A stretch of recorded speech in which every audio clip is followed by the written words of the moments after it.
Tikiu į vieną Dievą, visagalį Tėvą, dangaus ir žemės, regimosios ir neregimosios visatos kūrėją.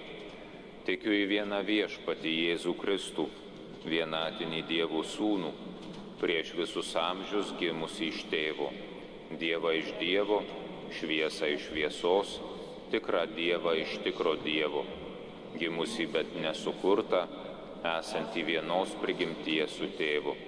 Per jį visa yra padaryta. Jis dėl mūsų žmonių, dėl mūsų išganimo nužengė iš dangaus.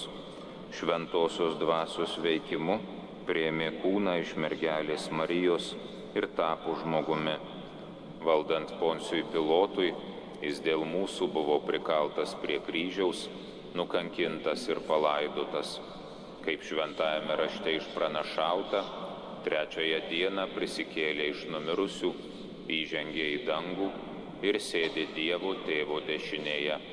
Jis vėl garbingai ateis gyvųjų ir mirusiųjų teisti ir viešpataus per amžius.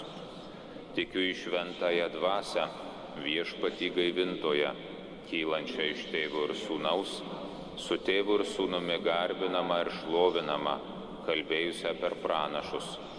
Tikiu vieną šventą visuotinę apaštalinę bažnyčią. Pripažįstu vieną krikštą nuodėmėms atleisti, laukiu mirusiųjų prisikėlimo ir būsimo amžinojo gyvenimo. Amen.